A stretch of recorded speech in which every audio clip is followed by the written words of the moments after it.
Hello and welcome to another edition of Santos on Sports, along with my partner in crime here, Chris Santos. I am Paul Santos. So much to talk about today, but let's thank our sponsors first.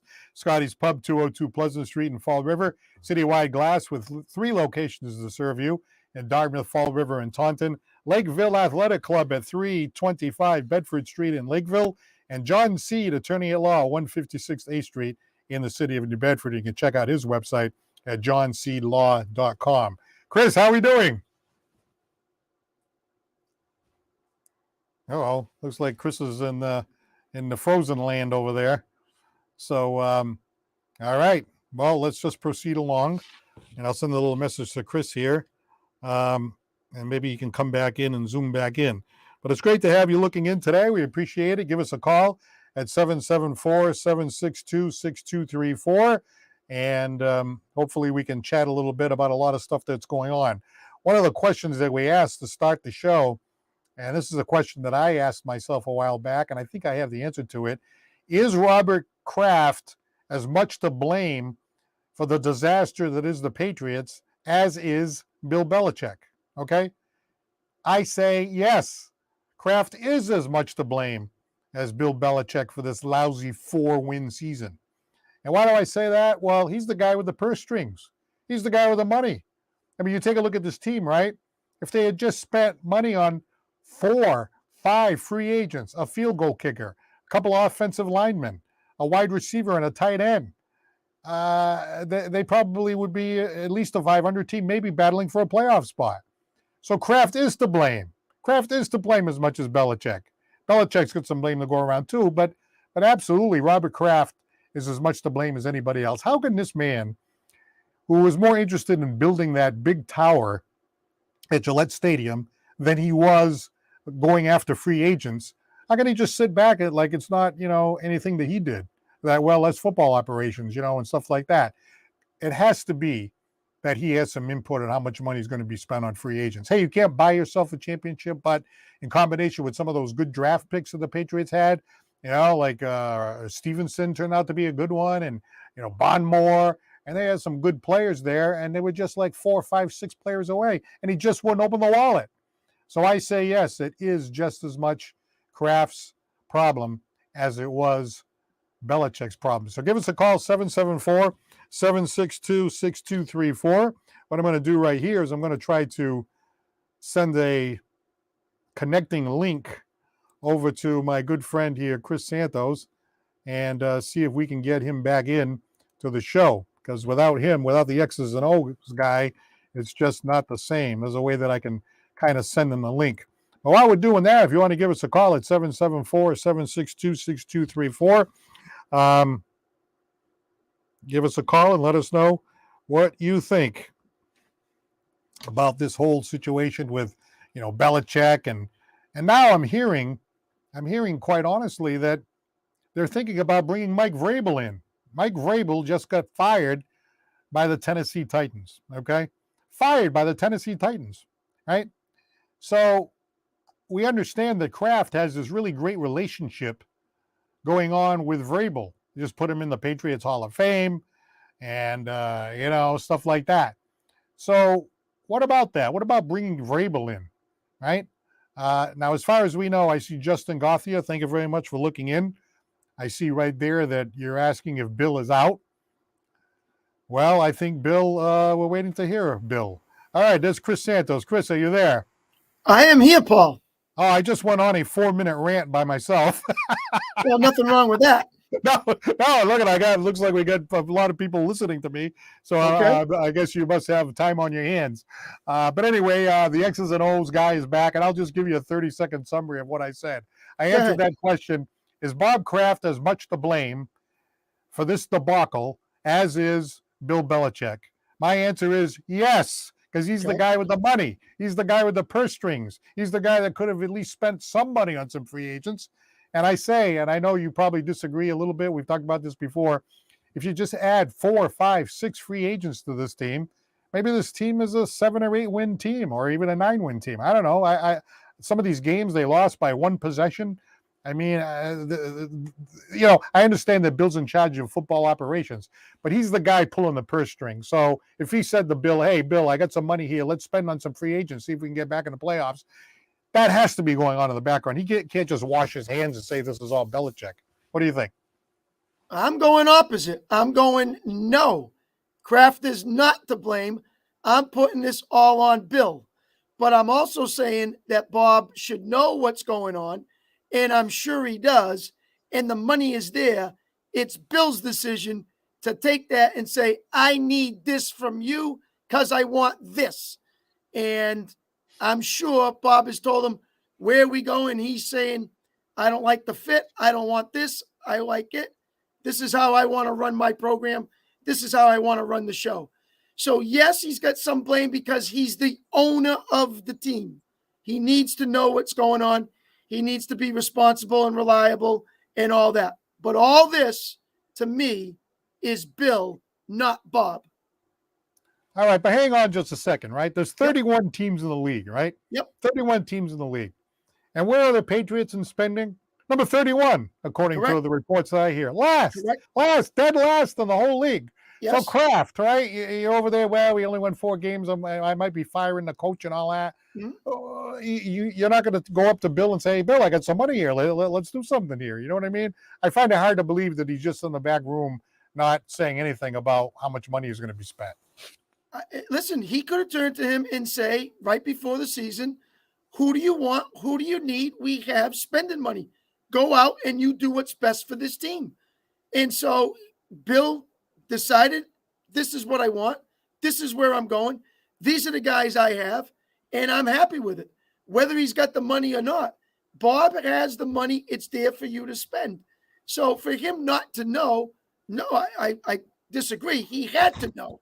But he's also in trust for 20 years with this man, and he's trusting his decisions.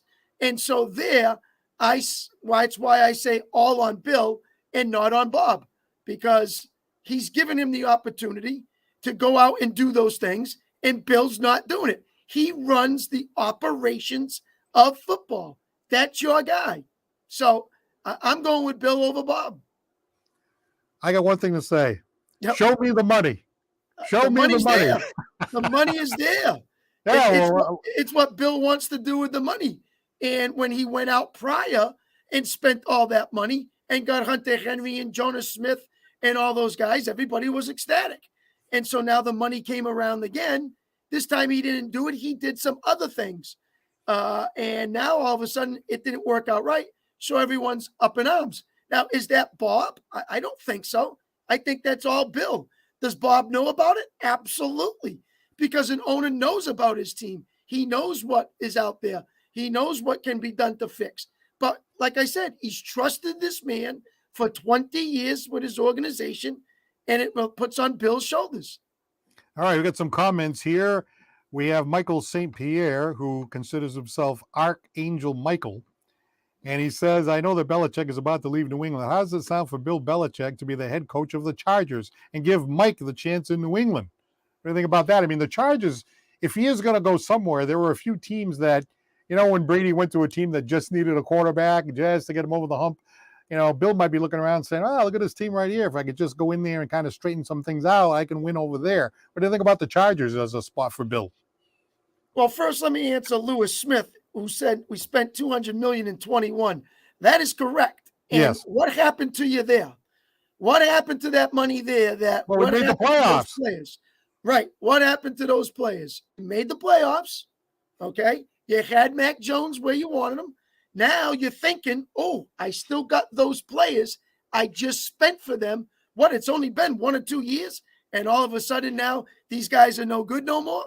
So, he wants maybe them to spend more money, which sure, I get it. But at the same time, that's Bill's decision to say, I like this team. This is the way I'm going. As for the Chargers head coach, I don't like it. I don't see it happening. He will not come to New England. That's not going to happen. A lot of stuff going on right now. We've already seen 3 guys being fired from Atlanta, from Washington, and now Tennessee. And that's the big one, Tennessee. Kraft, Vrabel, each other. I think Kraft likes Vrabel. He was with Bill O'Brien in Houston. There's another connection. I hear Josh McDaniels is in the area. The three of them working together, mixing it all around. That means Bill out, Bill stays, and has those three guys with him. I really don't know. That's to be determined. But there's a lot going on. All of a sudden, quickly, Vrabel, who had a above 500 record, not outstanding. But if I looked at it, I believe it was like 540. I had it over here. Let me see. I had He made the playoffs. 54. Well, he had a 54 and 45 Right. record, which is a 545 winning percentage and 2 playoff victories. Now, that's only been 5 years. Some say that ain't enough. Some will say, hey, we need more from that. But it's a New England guy. Wouldn't surprise me how quickly he got fired from Tennessee. Maybe there was a little call saying, hey, Vrabel available?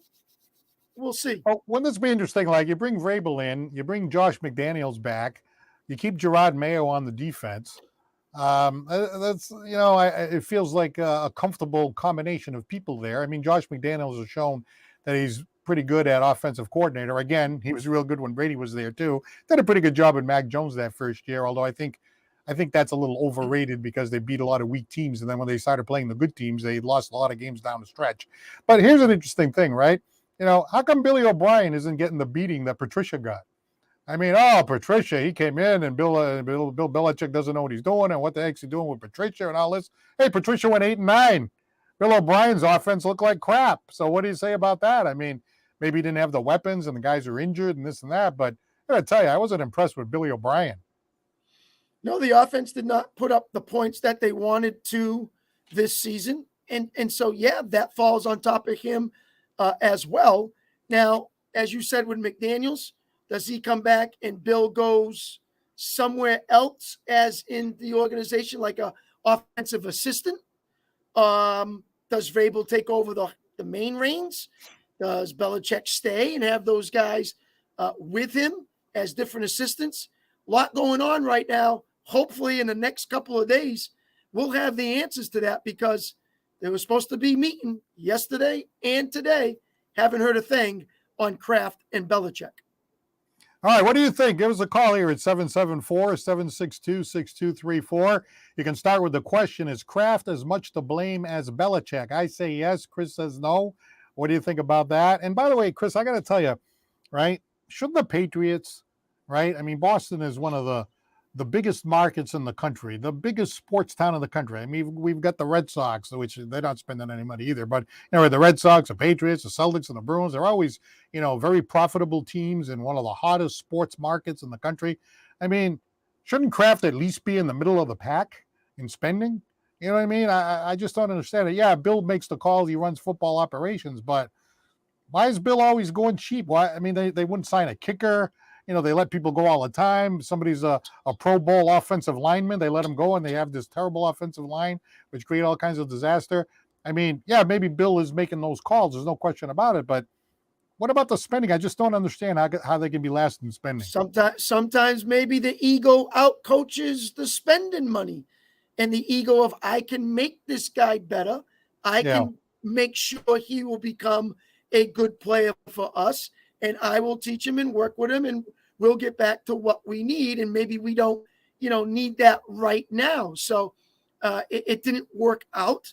And, Paul, I always think coaching is difficult enough as it is. That's just my opinion. I've been a coach for different things. I think as a head coach, there's a lot going on. To be a head coach plus a GM, that's a lot of stuff going on. You know what I mean? So maybe even if they cut that away and he just concentrates on one thing, might be better for him. Or do we just say, forget about it? We want a fresh start. This is enough. We got rid of Tom. Now it's time for Bill to go, and we go a new way, a fresh start. Let's start all over again in our coaching direction and see what happens. So hopefully we'll know within the week. Well, they were talking about bringing Mike Vrabel in, and Armin Correa has an interesting idea, and I actually thought of this myself. Maybe you keep Belichick, you bring Mike as an assistant, and then when Belichick retires, then you bring Vrabel over and take over as head coach. You bring Josh McDaniel back, and you kind of go from there. So that's an interesting idea. But if you have a chance to give us a call, we appreciate it if you do, 774-762-6234. And please also make some comments in the comment line. Let's go to the phones if we could and say hello to Ryan from Rochester. Good evening. Hey, guys. How's it going? Going well. How are you? Doing pretty good. A little annoyed because I figured I didn't figure that would happen on Black Monday. I had a feeling it would take a while, but it's the thing. I'm still just waiting on the announcement because even though you can't like do coaching interviews yet, you got teams lining up their candidates already. So when the legal time comes, Ben Johnson's getting interviews right now. Aaron Glenn's getting interviews right now. GMs are getting interviews right now. So just annoying that it seems to be trending towards the parting of ways with Bill, but it's just squabbling over the contract as usual. But I think from a little earlier, Chris made a good point, which is why I think whether if Kraft is as much to blame as Bill, it's to be determined. Like sometimes the ego I already forgot. Sorry, my bad. I already forgot how you put it. But the ego kind of outweighs the coach in this scenario. Whereas I can coach this guy to a higher level, so therefore I don't have to pay as much for a higher player. Right. And the thing is too, it's not just the Patriots where he's done this. He did the same thing in Cleveland where he didn't really have when he ousted guys like Bernie Kosar and guys like that. It ended up just being a bunch of guys who made less than him. So I think it's to be determined. So if say of Rabel, who I'm still surprised he got fired today, even despite the bad season. I didn't think the relationship between him and Rand Carth and the Titans GM would have been this bad. So now that he's on the market, I'm saying, and I look at the report by Ben Bolin a few months ago saying that Kraft views Mike Rabel as like a home run hire to replace Belichick. I'd say, okay, get going with moving on and have him on your radar. Then obviously get to go through the legal process of interviewing multiple candidates first. And then, hire him as your head coach. That's what you really want. Yeah, Ryan, very surprising today. Even Derrick Henry, all-star running back, all-pro, came out and said, very shocked at Mike Vrabel being fired. Do you think it has anything to do with what's going on up here in New England that all of a sudden that fast that, not a bad track record. I know 5 seasons, still making playoffs, a decent above 500, 545 in the win percentage. I mean, interesting just to see that name in 1 to 2 days right after it, he come out and say, this is a guy that's possible for New England. Yeah, it's stunning. I hate to think that that once he got inducted into the Hall of Fame and likely Kraft, I'm sure Kraft in the owner's box in that particular game. I hate to think that's part of the reason to just set up a hire by New England. I mainly just think that once it kind of went downhill with once John Robinson got fired, rightfully so, for doing that stupid AJ Brown trade. Once that went downhill, they bring in someone else from the outside, and the personalities just didn't clash. Combined with how downhill the team has gone since they stupidly extended Ryan Tannehill, I think it was mainly all of those factors with the Titans in particular that kind of led to him being unhappy there, and then the owner ultimately moving on. Would you like to see O'Brien stay, McDaniels get on board, Vrabel get on board, and Bill stay, or Bill go, start fresh, either Vrabel, Bill, or Josh, and figure out with those three, mix them together, and see how it goes? I prefer the fresh start at this point. Bill can say as much as he wants. When he was asked the question about potentially relinquishing GM duties, he can say that all he wants. But I'd have to see it to actually believe it. So I think there's no easier time to move on, get a fresh start, move in a different direction than right now. And and again, just going back to that Bolin report a couple months ago, what better time to move on from Bill and then bring in your quote unquote home run hire when he's sitting right in your lap? You like the idea of Vrabel taking over? I do like the idea of Vrabel taking over, and because here's my thing as well. Even though he nailed his first 2 coordinator hires. First of all, Matt LaFleur, who is obviously the head coach with the Packers right now, And even though he was absolute garbage as a head coach for the Falcons, Arthur Smith, helped them become like the Titans become like the number one, not number one, excuse me. It was number 4 scoring offense in the league back in 2020. Sorry, I lost my train of thought there for a second. And that was with Ryan. There we go. I got it. Then that was with Ryan freaking Tannehill at quarterback. Now obviously, A.J. Brown was still there, and Derrick Henry was still there. And Arthur Smith has this reputation of refusing to use his best players. But, I think you saw what he did in Tennessee. The Vrabel's type of guy who's going to put the hammer down and say, okay, let's give Derrick Henry the ball. Let's give A.J. Brown the ball. And I think he would do something similar here if, and even bigger than all this, it's going to be, who's going to be the GM? Who's going to be the guy, the new guy calling the shots? Hopefully he and Vrabel can work in tandem to get some talent on the field. And even if you bring in Arthur Smith as the offensive coordinator, Vrabel's got to be the one to say, okay, let's get our most talented players the ball. Makes sense to me, Paul. The GM and the head coach, have to be in sync. And Ryan, any names floating in the GM department with New England? I know it's early, just starting, getting on the way, but not coaches. I'm talking GMs now. So there's one name that Albert Breer actually brought up a while ago. It mainly this pertained to his relationship with Gerard Mayo, but I'd say he could probably work with Mike Vrabel too. Is an executive with the Cincinnati Bengals by the name of Trey Brown. He's actually getting some other interviews around the league, but I'd say that'd be good because they've drafted pretty well, and they've had to, considering the fact that Mike Brown is one of the cheapest owners in all of football. I say that the biggest name on the market right now is Adam Peters, who's the second in command to John Lynch. That would be my preference. Plus, he's had a relationship with the Krafts before because he was a scout here from, I think, 2003 to 2008. But Breer also brought up the potential of a John Robinson reunion with the hope that you're not going to trade a player of A.J. Brown's caliber again. And I wouldn't.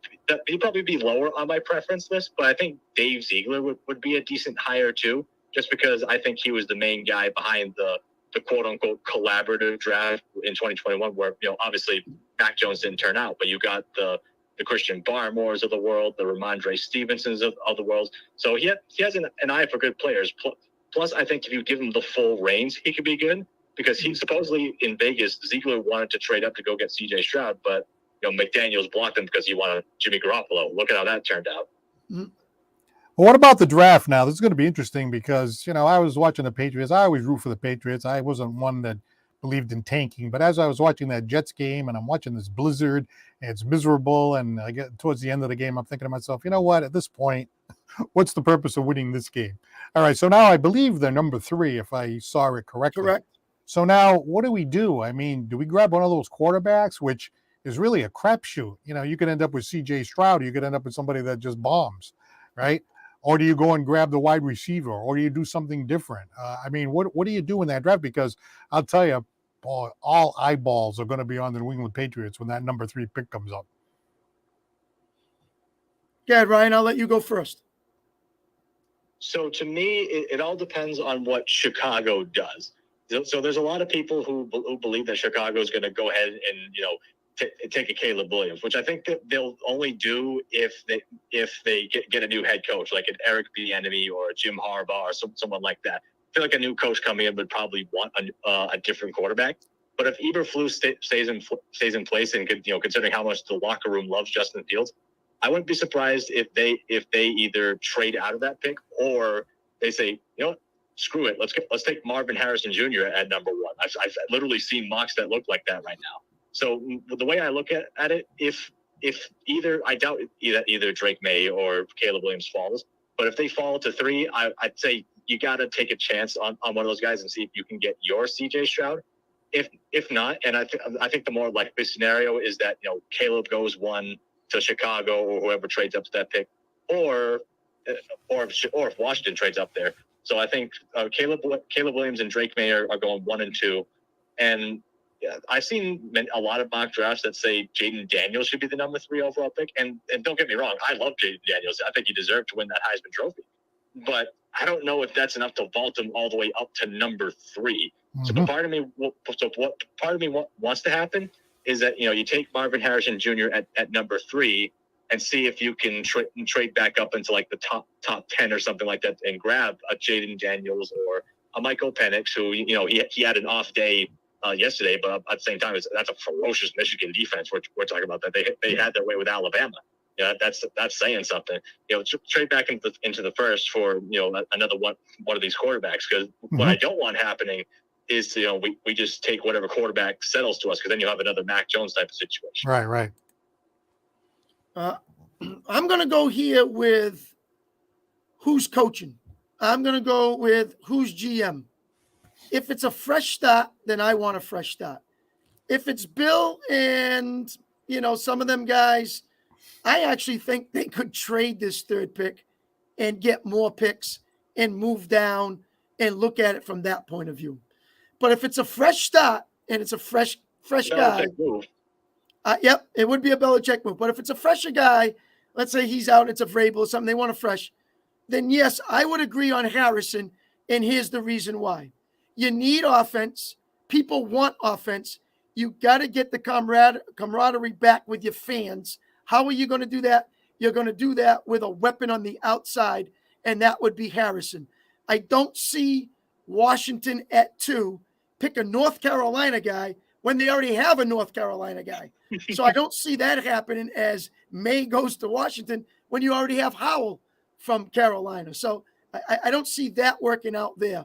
But I think it just depends on who's at the helm for the Patriots at that time and whether they want to go fresh or whether they want to, wait a minute, let's trade back. Now Penix becomes more involved. Daniels becomes more involved, and maybe get something, back with a couple of maybe 2 in the late first round or 2 early in the 2nd round, and try to go with that.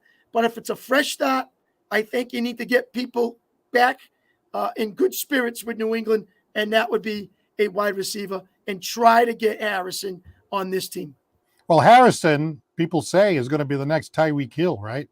Now, again, I think that people's perceptions and people's predictions about how good somebody's going to be seems to be better at wide receiver than it is at quarterback for some reason. They can kind of tell, So if we grab Harrison at number 3, and then we get like one of these other quarterbacks, not the top 2, but some of the ones that you mentioned, Daniels or Penix or something like that, hey, that's not a bad 1-2 punch. No, it's not. And the key is, it's a diamond in the rough. And nothing against C.J. Stroud, but I hated Ohio State quarterbacks. I never thought they were pro material. And I've watched them all, and none of them did anything.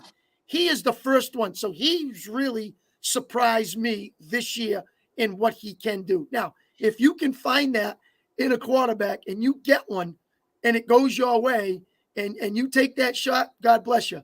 But I didn't see that happening with Stroud, especially the way Ohio State quarterbacks have been in the draft in the past. They have not been very good. But it is what it is. So to me, can Harrison, be a Tyreek Hill? I don't know. I mean, you hope he does, and you hope he becomes something like that. But if they make that move, that to me, it's okay. And if they don't, and they go later on and they move back, and let's say they had something like 15, 18, and 25, and they get 3 in there or something, and you get what you want out of that, that wouldn't bother me either. So it's either that big stud or move back and then try to get those 3 that you want, good first rounders. Well, I think Vrabel would be a good option. Let's see if it comes to fruition. It sounds like Ryan is in favor of having Vrabel come in. So let's hope he comes in, and let's hope he can turn this thing around. Fingers crossed. It'll be an interesting process. But, the first things first, you got to see if they're actually going to move off a Bill first, which I think ultimately is going to happen, but they're just dragging it out and squabbling over the contract or potential trade compensation. Hopefully it doesn't take let me tell the 2 of you that I happened to speak with someone today, asked if she would like to come on our show. She said, I'm sorry, I'm busy. I'm very overwhelmed right now. I will not be able to. I asked, what do you see? He stays or he's out? And she nicely said, he's out. So let's see. Is that KG? Well, KG, That's what I've heard. So All right. All he right. said that she thinks he's going to be out. So, there's someone that's not inside the system, but enough to know what goes on in that system. So let's see if she's correct. I heard her ask a question yesterday during that press conference. They moved it along, and I was like, "Oh, Karen's asking a tough question." So, because he never answers half the questions anyway, No. but he was a little bit more forthcoming in that last one than he generally is. So I don't know. We'll see what happens. Hey, Ryan, thanks a lot for your always good contribution to our show. No problem. Thanks for having me on again, guys. All Thanks, right, Ryan Ryan. from Rochester. I think we had someone else trying to call in, so now's the time to do it. Until I add more than one line, it's one call at a time. 774-762-6234. Give us a call here on Santos on Sports. It's an interesting question I want to ask you because I know you've coached for a long time and you're very knowledgeable about football and stuff like that. And, I've heard people say, quarterback is the most important position in all of pro sports. Well, you could say the pitcher might be in baseball or even the goaltender or whatever. But yeah, of course, the quarterback is one of the most important positions in sports. But have we gone too far the other way? In other words, have we overrated the quarterback? Is there an argument to be made that if you take any decent quarterback, you give that decent quarterback an all-pro offensive line, you give that quarterback time to step back and look down the field, and you give that quarterback some weapons out there, the argument goes almost any decent quarterback could have success if you presented that situation to that quarterback. What do you think about that? Legitimate argument or no? I'm going to say no because, Another no. This guy has to be in the huddle. This guy has to be a leader. This guy has to make the right reads. This guy has to make the audibles. This has to do a lot of thinking. And the good ones do it. And they know how to do it and make the right decisions, have that extra clock in their head, when to take off, do all that kind of stuff that needs to be a great quarterback. And so I just can't say you can have an average guy in there given that and still be able to do it. Whether his arm's not strong enough, whether he can't get out of the pocket, whether he's not a good scrambler, whether he doesn't make the right reads, he doesn't make the right audible calls, all that kind of stuff. So I don't see it. I think that's still a big picture. But, Paul, this game is won in the trenches. And I still believe that a good offensive line is so important. Yes, with the quarterback, but your run game, time to throw the ball, wide receivers to get a chance to get open. I just think the trenches are so big in football nowadays because they're so fast and so big that, they make more of a difference now. Instead of just one guy doing it, it's 11 guys really flying all around. So the trenches are big. But no, I'm just going to disagree with you on that one. Okay. I'm looking at some of the quarterbacks that have either made it to the Super Bowl or won the Super Bowl. Somebody, like Stafford or Jared Goff or Jimmy Garoppolo got to the Super Bowl. I mean, certainly you could make an argument that they're not in the top 5 in the league as far as quarterbacks. They might be the 10th best or something like that, maybe upper middle of the pack. So, and right now the jury is still out, on the San Francisco quarterback there, Purdy. Right? Is he as good as all that, or is he did he just land in the right place, or is it a combination of both? So, it does seem like you can win with a decent quarterback surrounded by a great team, but yeah, I think the argument too is if you look at the quarterbacks over the last, whether it was Tom Brady, Peyton Manning, I mean, you go down the list of quarterbacks that won, probably 75 to 80% of the time, the team has one of the top quarterbacks in the league. Patrick Mahomes, another one, Yeah, I'll agree to that. And there were some years there that even like when Joe Flacco won, and he did what he did, and they won with the Ravens. I mean, it was a great victory, and he had a special year. I'm not saying he might have been, the elite quarterback at that time, but enough that during that year he was a top 10 guy, and he made some right decisions and had some good talent around him that helped him along the way. Absolutely.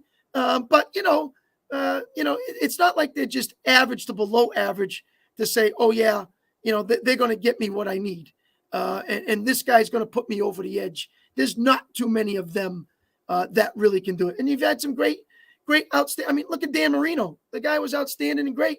and still could never win the big one. And nothing against Dan. I love Dan Marino. I thought he was probably one of the best easily, but he just couldn't get over the hump. What reason? I don't know. He had great receivers and Duper and Clayton and, a running game. And so, it is what it is. It just sometimes comes all together on the right year, and it's clicking for that particular time. So, it comes in cycles. You have more, though, of the elite up top. Absolutely. One point that you made is the leadership of the quarterback, not necessarily being able to execute, but to be able to have the other players have faith in that person. Like you go in the huddle and you're leading the whole thing. And I remember, I had the good fortune of going to a game that Brady, I told you I was rooting for the other team to take the lead so Brady could come down and win the game with 2 minutes left, which he did. And I was just like, because I was at the game, I just watched him the whole time. I watched him when he left the field. I watched him when he went to the sideline. I watched him when he went to the huddle. And I was watching, I'm like, wow, this guy's like running the whole thing. At least that's what it felt like. So if I'm playing on that team and I got Tom Brady there, I don't know, it almost makes you want to play better for some reason. It's kind of like hard to put your finger on, like you want to play better all the time anyway. But if Tom Brady is in that locker room and Tom Brady says, "Hey, Santos, what the hell are you doing? Get off your ass." And, it means more that, hey, wow, that's Tom Brady. You know what I mean? There's something about the way it does because contagious, isn't it? Well, it does because you can't play that position. See, you can't be a quarterback. You're already an offensive lineman, right, or you're something else. So you have to trust. And when you have them practices and you have those meetings and you have your offense and you trust that person to lead you, and he's going to be the best that you have on your team, you got to believe in the guy. Now, when them games go on and they start to falter, now you watch dissension and then you watch a lot of other things happen, and it doesn't go that way. So, but that's the guy that runs the show, and that's the best on your team. And for me, I can't play that spot. So, I'm going to do what I can to help that guy and help my team be the best that we can be. So hopefully that's what, from Pee Wee League all the way to the major leagues, everyone feels the same way. All right, well, give us a call. What do you think about all this? Who's the next coach going to be? Is Bob Kraft as much to blame as Bill Belichick, like I think? And Chris doesn't seem to think so. He thinks it's more Bill or mostly Bill. I think it's, certainly as much Kraft as it is Bill. Okay. But what do you think about that? Give us a call, 774-762-6234. Do you think Mike Vrabel is a good guy to bring in? What about Harbaugh there from, obviously he was in the championship last night, so a great job by him. He wants to come back to the NFL. What about him? He'd be a great coach as far as, bringing some swagger and having a lot of experience. But right now, Vrabel seems to be the front runner. I heard, Chris, too, that the Atlanta Falcons want to make a big push for Bill Belichick. I mean, I don't know if he would want to go down there. I mean, they got a long way to go as far as rebuilding and stuff like that. So I don't know where Belichick would end up or if he would want to go down there. But I don't know what you think about that. But what do you think is going to happen with Bill? What do you think is going to happen? I mean, do you have any idea? We're not. Listen, Paul, we're not talking about a spring chicken here either. I mean, look where he is in his age. I mean, exactly. Guys want to win now, so you go out and get Bill and sit back and say, "Oh, it's going to take us 5 to 10 years." Ain't nothing against Bill, but we're not getting any younger. So you can almost look at it now, Paul, from the Brady situation. To an age, I got a couple years left. Where can I go that can suit me right here, right now? That was the Tampa Bay Buccaneers, where Jameis Winston could not. Tom stepped in with that team and that talent, and he did it. I think Bill could look to the same situation. So would you see him in Carolina? Absolutely not. Would you see him in Atlanta? I would be really surprised. Can there be a team out there that would want him and say maybe 1 to 2 years, boom, we're going to make our move and we're going to make it to a Super Bowl or deep into a playoff run or whatever it is. So with his age, I think you have to look at it from that point of view.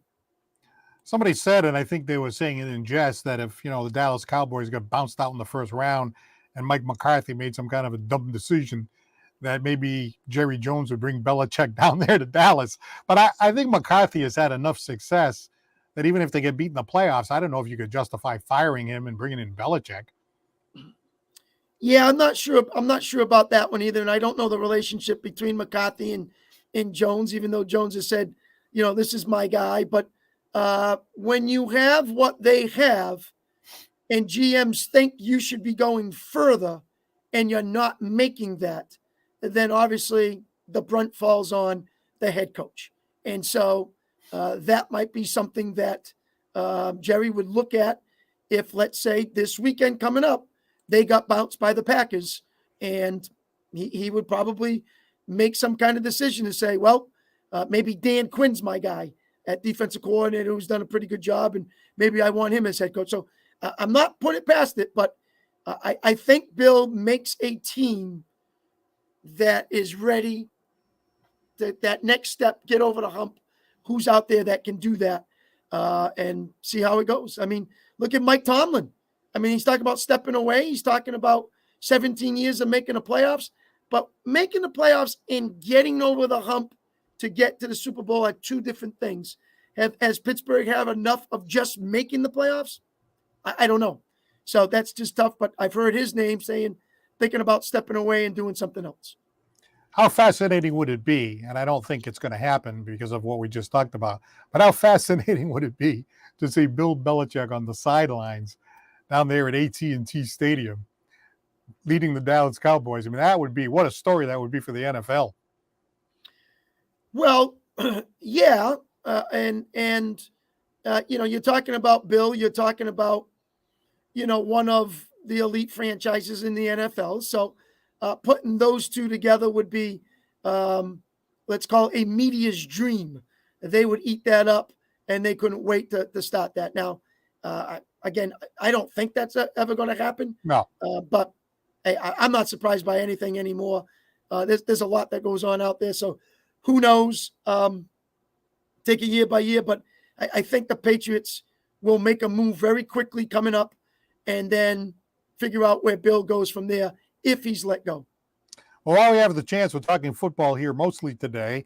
And give us a call. Anything you'd like to talk about, 774-762-6234. Also make some comments on the comment line. We got quite a few comments there, so we appreciate that.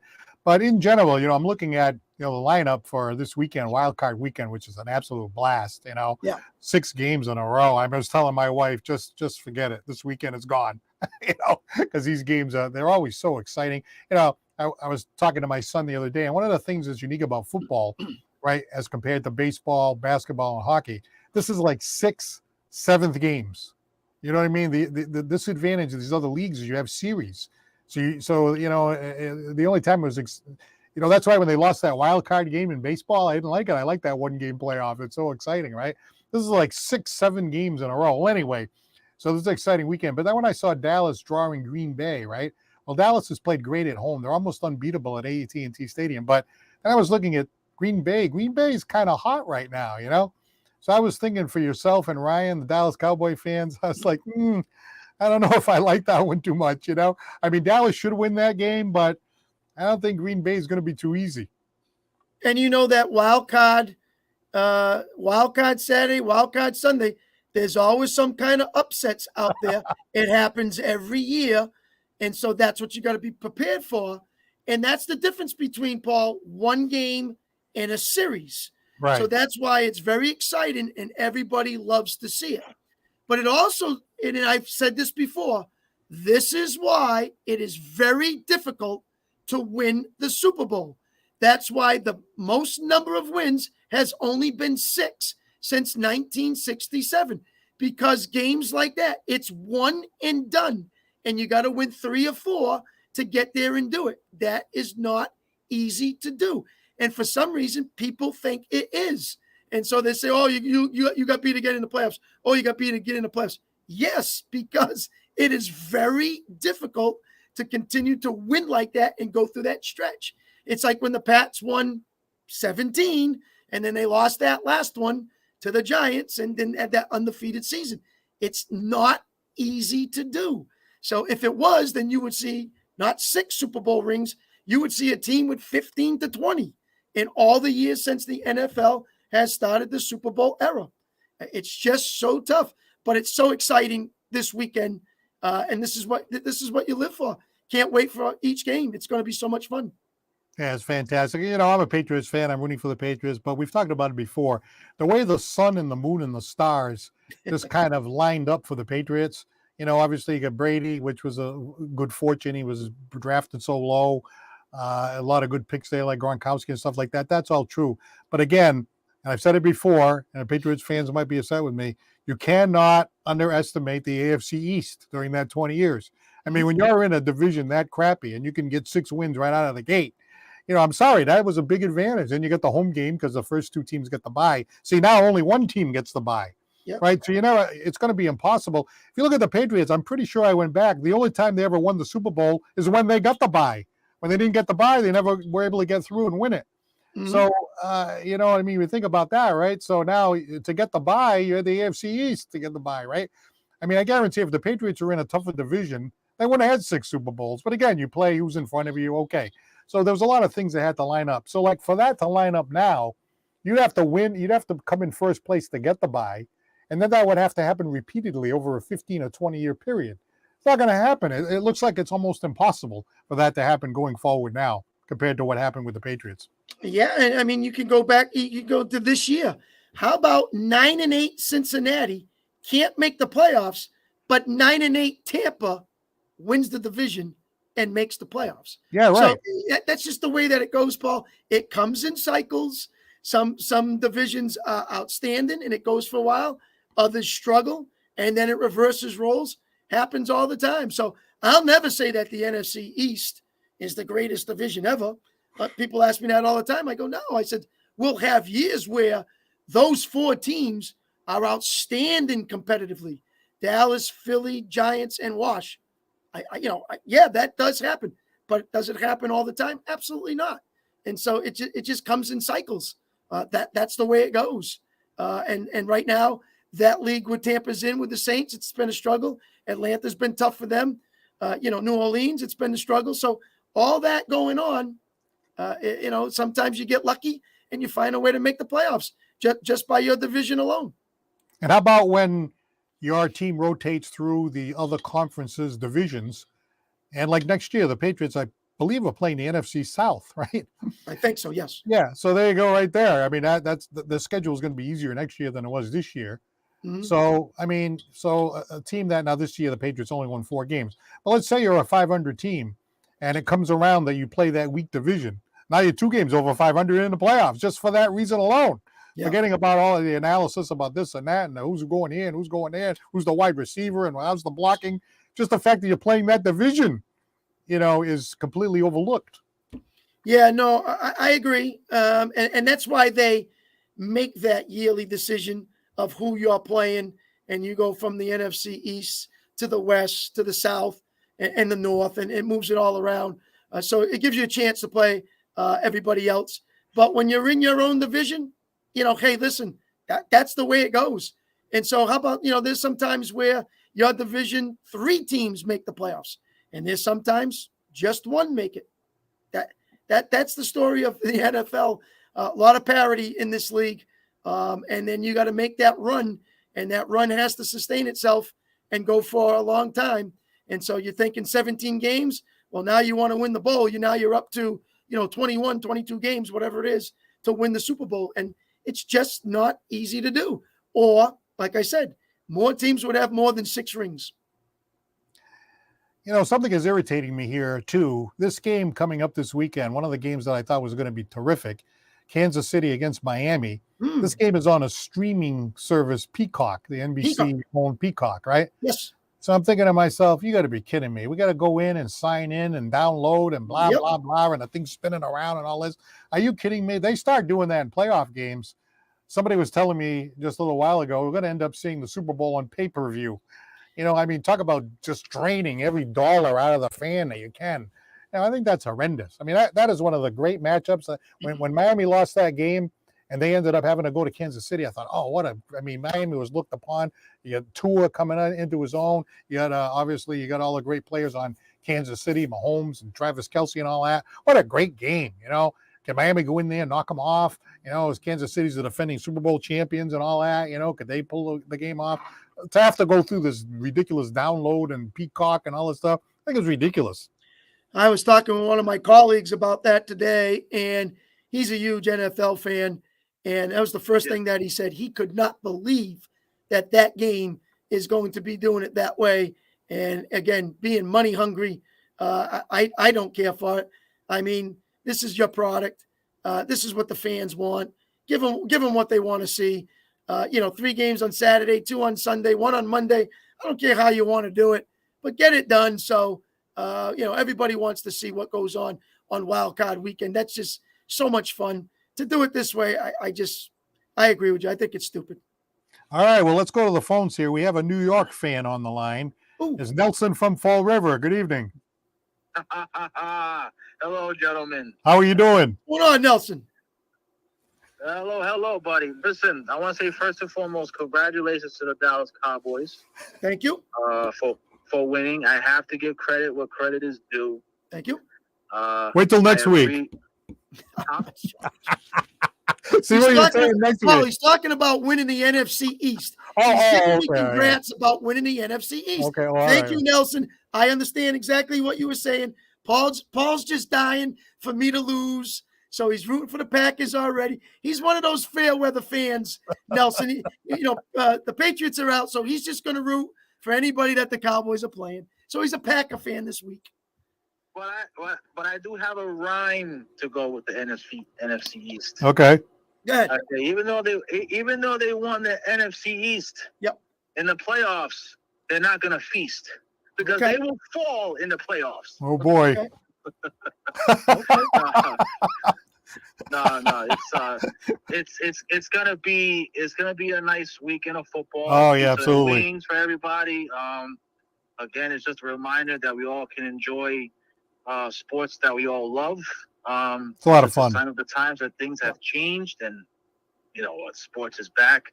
Hey Nelson, I got to ask you a question. I think I want to say maybe 4 or 5, maybe 6 games into the season. You called up and you said, fire Belichick now. Remember that, Chris? Like a long time ago. The season wasn't even halfway over. And Nelson called in and said, fire Belichick. We're like, when? He's like, now. So I imagine you want to see Belichick go. Well, I guess new developments came up that the Titans have fired Vrabel. Yep. He is a former Patriot. So, I mean, if the Patriots go that route, if Belichick does hang it up, I don't think Belichick will because I think he wants to set the record. But if he does decide to call it quits, if Mr. Vrabel is up for it, I think that could be a possibility to explore for Robert Kraft. Do you like that move? Would you like to see Vrabel as the head coach of the Patriots? I think it would be a good reunion. I'm pretty sure he has a lot of, still personal connections with the franchise. I mean, all right. And I think the New England fan base would appreciate it if that becomes a reality. But something has to be done at the end of the day. And but again, everything hinges on what Belichick does. And if he decides to call it a day, he's still going to be a Hall of Famer coach. Despite Spygate, Deflategate. It's despite all that controversy. He's still going to go down in the record books. But if he does go, does not want to be with the Patriots, wants to explore other options, he could end up in Las Vegas with Tom Brady because Tom Brady is a minority owner over there. So we could potentially see a Brady-Belichick reunion out there in Las Vegas, Sin City. But Paul, I want to thank Nelson now because his Giants beat the Eagles to help the Cowboys win the East. So thank you, Nelson, and the New York Giants. Yes, it was, that game was a shocker too, because whoever bet on the Giants at the sports book won some money with that spread. A hell of a lot of money. But, I will end my call with this. I know you guys have some callers and everyone wants to chime in. Sports book sports betting is in the mix of all this, and I've seen some very questionable videos on social media of these football players making the most dumbest mistakes of blocking assignments, catching. It's so obvious that they should have did their job, but they're not doing it. And a lot of people are questioning does sportsbook play a role in this with these silly mistakes? And so it's feeding into this conspiracy. Right. We could do a whole show on that topic. Absolutely. So it's just, when you guys look at those videos, it really makes you scratch your head a little bit. Well, make sure you call us back after the Green Bay Dallas game just to see how it turned out. Oh, listen, are we going to have another Des Bryant moment where it was a catch, it wasn't a catch?